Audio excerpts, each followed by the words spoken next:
Hello, everybody, and welcome to the BBPM Business Podcast. I'm Melissa C. Williams, and this is my third show. This is probably going to be part one of maybe two or three, okay? Because I have a lot of information for you. So let's get to the show. Let me get comfortable here. Let me pull my chair up. Okay. On the first podcast, I just want to do a recap. On first podcast, I taught you how to register your business, the different types of entities, such as sole proprietorship, LLC, incorporation, S corp, and told you that you could register your business doing business as. You can register your DBA online, get your EIN number, your TIN number online by going to that's for your employer identification number. And if you go back to podcast one, I already told you how to do all of that. Okay, you can go to the irs.gov site, okay, to get started. Now, in podcast two, we spoke about getting money or building capital for your startup. Now, a lot of times in businesses back in the day when I first started, a lot of information was not out there like this, telling you how to get money for your startup. And in that podcast too, if you go back and listen to that, I gave you a lot of ideas and information on how to get that money. But I want to continue a little bit more until I give you some more information that I kind of forgot to give you, and it's very, very important. Okay, so please listen to this. Now, another way to get money is through grants. There's a lot of grant money out here. Grants, what are grants? For those of you who don't know, grant money is money that you do not have to repay or pay back, okay? It does not have to be paid back.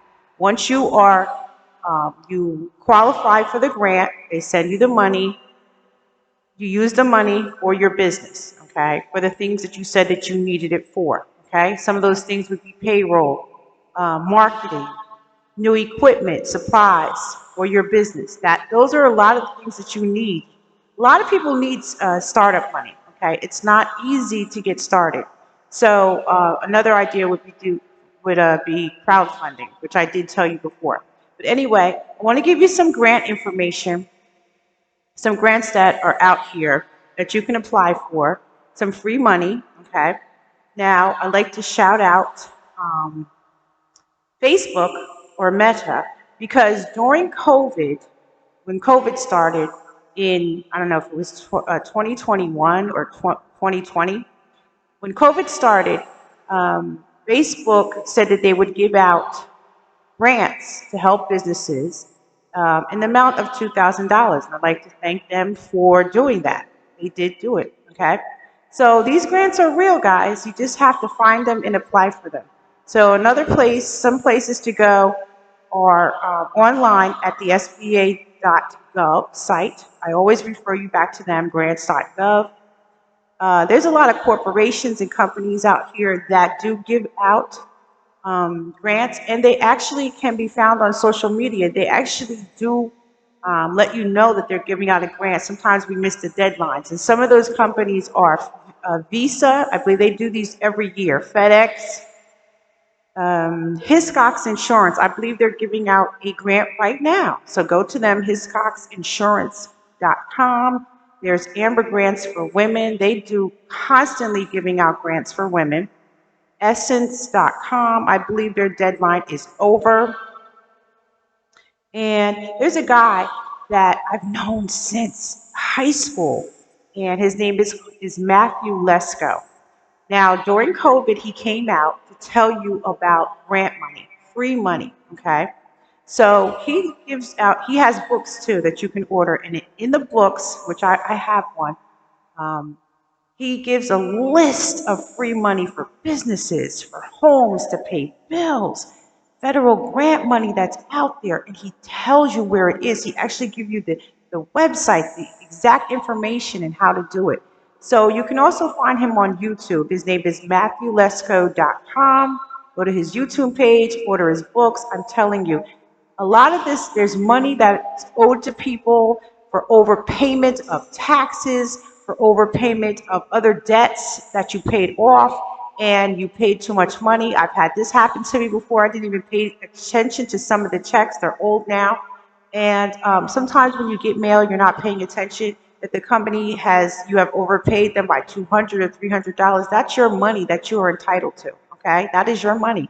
And they send that back to you. So in other words, open your mail, pay attention to things going on around you. If there's any settlement actions, if there's any money owed to you, there's also sites out here that people have posted and where there is money that is owed to you, okay, for settlement, for class action lawsuits, all different types of things out here, and your name might be on there, okay, in the amount of even like $2,000, $3,000. So his name is MatthewLesco.com. I like to say that Amazon is actually giving out what they call credits. So if you open or become a reseller or start selling your products on Amazon, they have several different grant monies that they're giving out to you starting at $500 and up, okay? Now, another thing is loans. A lot of people think they can't get loans. Now, there are loans out here that are the traditional loans they have and the regular loans, like say at a bank. The non-traditional loans, and then you have the traditional loans at like a banking institution.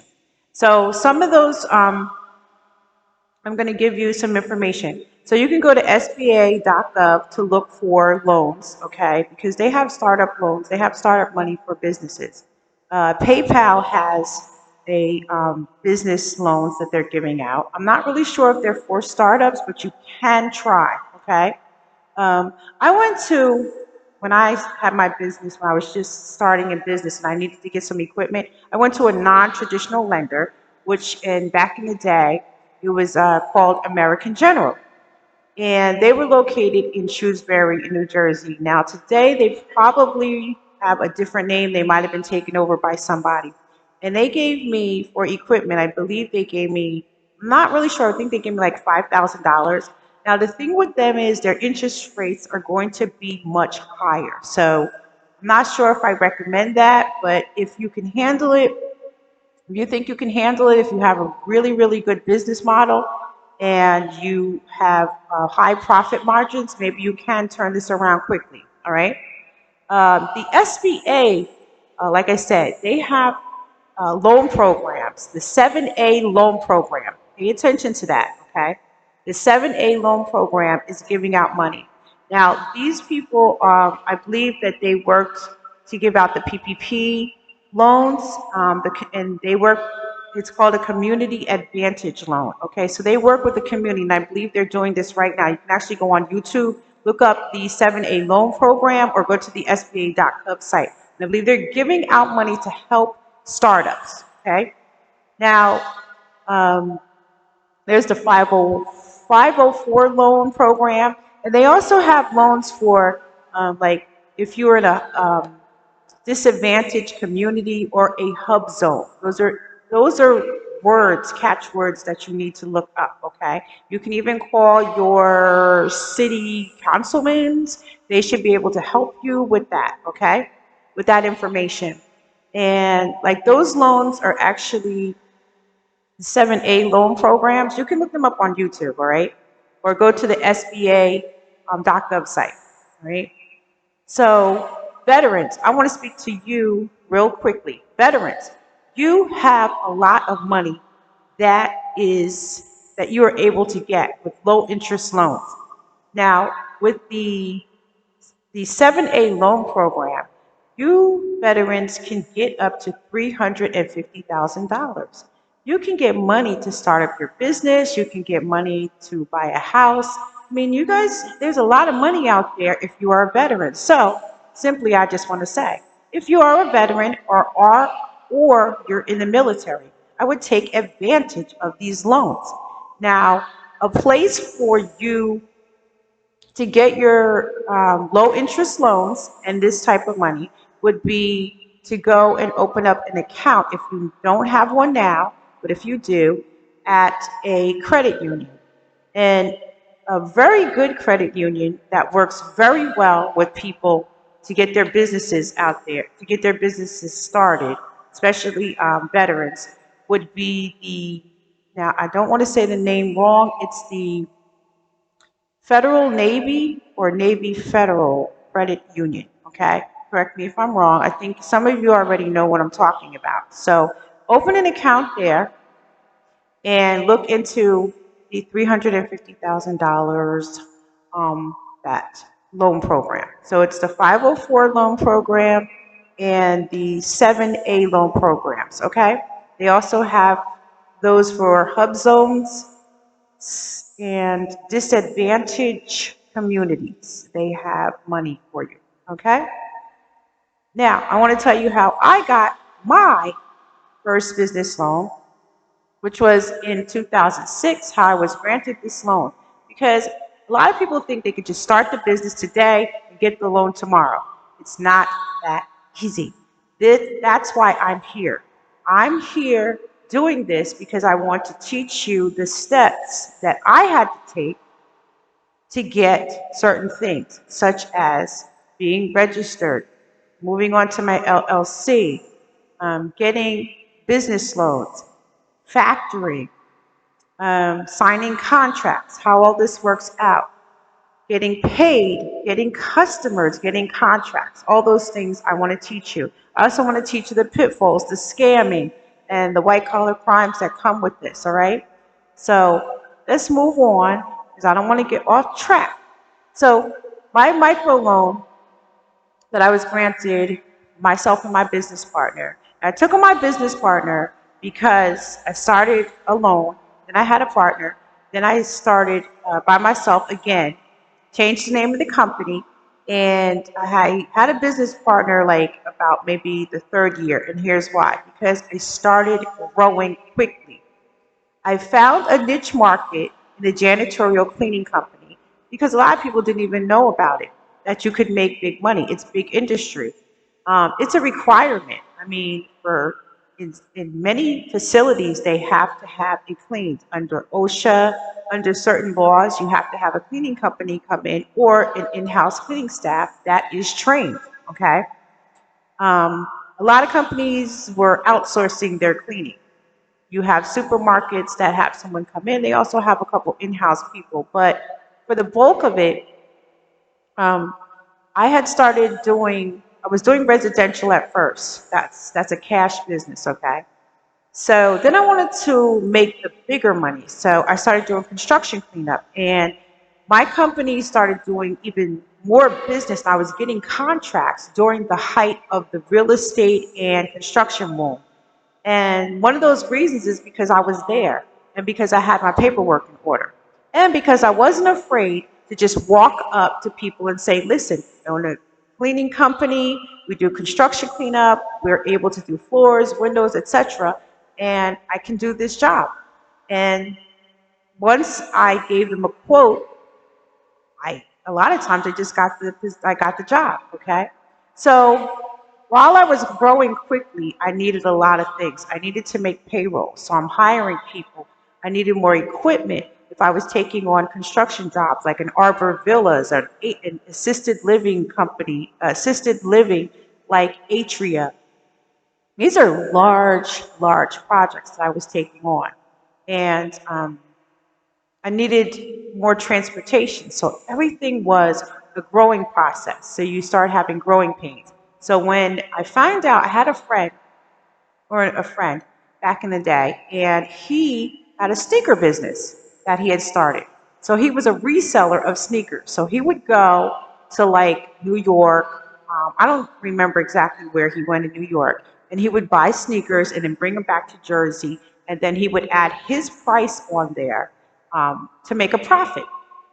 So let's say he bought them in bulk from a wholesaler, and then he would come back and he would sell them each unit and he would put his price on there. So say he bought them for $15, he would sell them for 40, okay?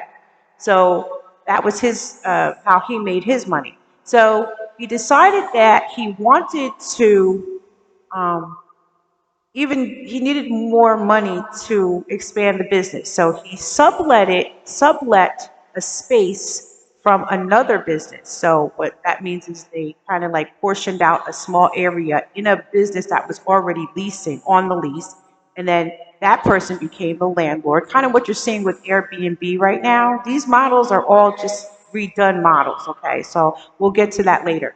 So he was subletting a space and he went after a loan.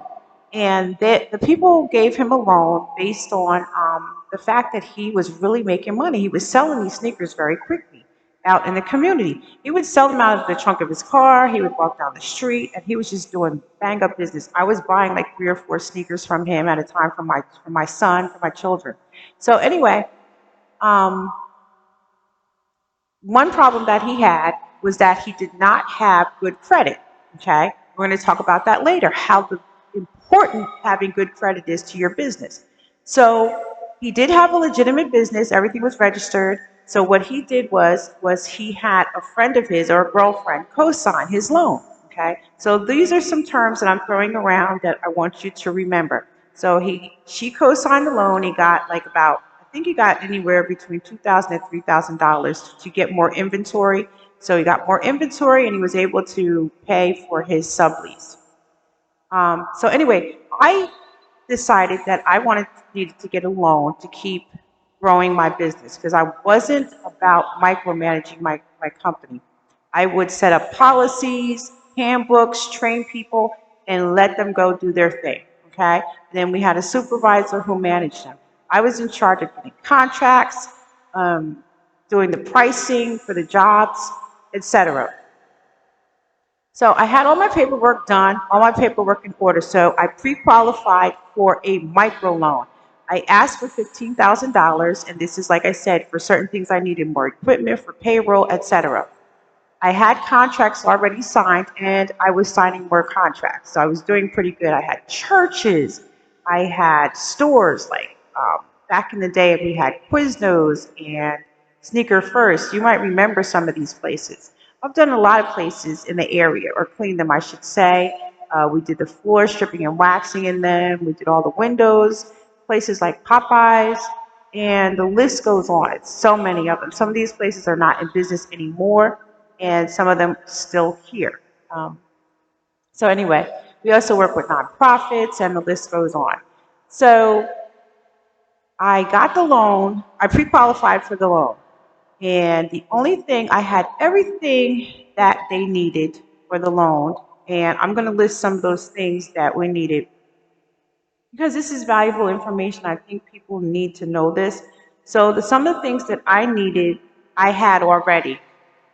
Was my had my I had contracts. Like I said, I had a lot of equipment already, which I did not know was an asset or actually collateral that you need when you're getting a loan. So, which means that the company already owns a lot of floor machines. We had commercial vacs that were worth $500 a piece, and we had push brooms. We had a lot. We had those large buckets, those 60-quart buckets, and they're like, oh, excuse me, I don't know if they were 60-quart buckets. I think it was less than that, but they were worth like, they were $60 a piece. Everything had a tag on it, and it was in good condition. And these were things that if we defaulted on the loan, then they could liquidate them and sell them, including the contracts, our accounts receivables.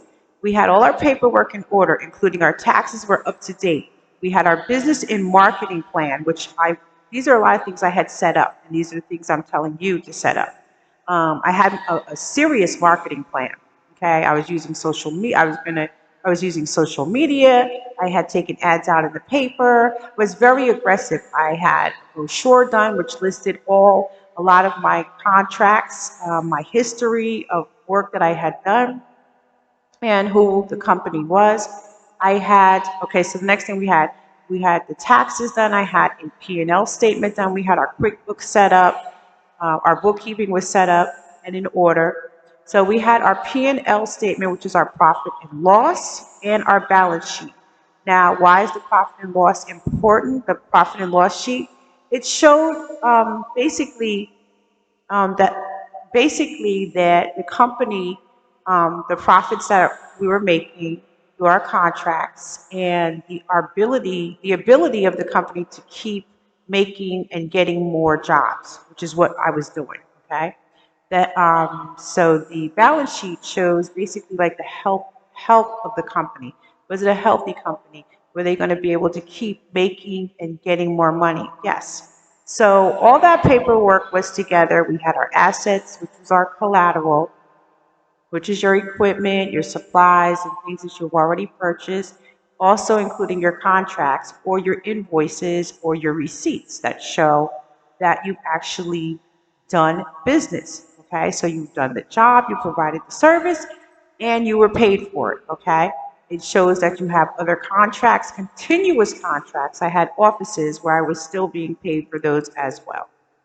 So those are some of the things that you need when you go after a business loan. And these are the things that I'm teaching you. So how much did I get? I got $10,000. I didn't get the 15, but another thing that I forget to tell you was before I got the loan, my business partner had really, really good credit. My credit was iffy. So when the loan people came to me, they said, what we're going to need you to do is increase your credit score. So they had already pulled my personal credit and they showed me what things I needed to do. And some of the things were on my credit that were outstanding that I didn't know about because I had not pulled my credit previously to see what was on it, were simple, minor things. Okay? And I want you to know this. You could have something on your credit that's hindering your credit.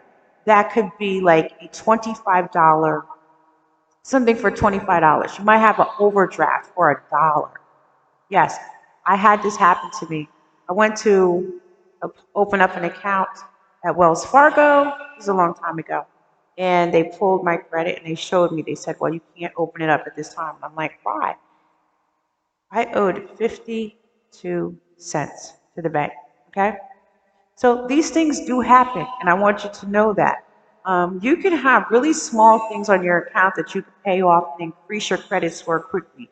$100, $50, $200, $300. For some of you, that's nothing.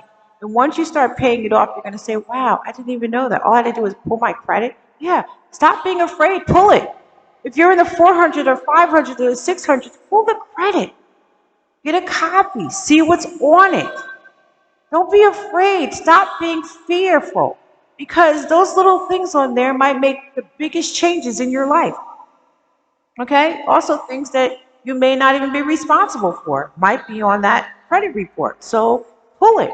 I'm just telling you, you know, let's stop playing, guys. This is real business. Let's do this. Okay? So I got the $10,000 loan after. Now, one other thing I had to go out and do was I had to go get a denial from a bank, a traditional bank. Okay. And then I got the loan. So I hope that helps some of you. Hope that helps a lot of you. Now we're going to move on. We're going to move on to the next part of this podcast. And this, like I said, is going to be long. And because I'm doing this because I find that it is very, very, very valuable and important. Now, I'm gonna cut this podcast and I'm gonna do a second part, maybe a third part of this podcast. So I'm gonna start with some business ideas for products that you can make at home. Okay. Now, before I get started, I want to mention, okay, that's why I have on my tie-dye shirt. Because I make a lot of products from scratch or from home. I just love doing it. I love being creative. And if people want to buy it or support that, I'm very, very happy. Okay, because I definitely have a goal. My goal for everything that I do is to actually start a training program, open up a physical location where children, young people, and adults can go and actually get the business experience. Okay, I would like to have a training program where you actually do these things, where you learn how to start a business from scratch. If it starts from the lemonade stand or making tie dyes, then we'll keep moving on to learn how to price these products and actually get it out to market. So that's the point of why I do what I do, including my books. I'd like to fill the store with the products and then have you actually gain experience in selling those products so that you will already have this knowledge. When you go ahead and start your business, you can do it with ease because you already know this stuff, okay? And like I said, a lot of this stuff is not being taught in traditional schools and academia, and I'm hoping that what I'm doing will make that difference, and maybe we can add that to the permanent curriculum, okay? So let's move on to some products. Like I said, you can make tie-dyes and shirts. Some of the products that I've made myself is hair oil, which I use on myself and I sell. I've made foot powder. I've taught children. I've taught programs, teaching the children how to make that. Pomade, my own pomade. And then just to show you um, how it's done, you can get your labels made at places like Vistaprint. Staples is another one. And this is an all-purpose, eco-friendly cleaning product that I make. It smells so good, okay? And I have a label here. I have my own label, the all-purpose cleaner that I love. I've made soaps, okay? My daughter, she makes jewelry. She's very, very good at that. So she makes ankle bracelets, and these are waist beads, which are very popular. She makes earrings and so on. She's very, very good, and she makes does very well selling her products, okay? So I want to just list some products real quick, and then we're going to end this live. And I'm going to do the next live, we're going to continue. So some things are hair bonnets. You can make satin pillowcases, bow ties, shirt, toothpaste, clothes design, pet treats, face masks, foot powder, massage oil, beard oil, bum cream, eco-friendly products such as a line of vegan products and organic products such as lotion, soaps, candles, cleaning products, like I just said, hair products, the hair oils, hair gels, hair creams, the pomades, and stuff that, when you do like the locks for your hair, hand sanitizer, pain relief products, shampoo, conditioner. You can make costumes, prom dresses, uh, outfits for carnivals, okay, Mardi Gras, wedding gowns, shirts, masks for Halloween. I think I said that already. Rolled cigars is a very, very, very good one. Okay, so I'm going to end this live now. Gave you some valuable information. We're going to come back with even more. I have a lot of good stuff to share with you guys. Come back for the second part of this podcast 3, okay, with the BBPN Business Podcast Show. And thank you for joining. Please like and subscribe and share this information with friends and family. And thank you for joining me. I'll see you again very soon.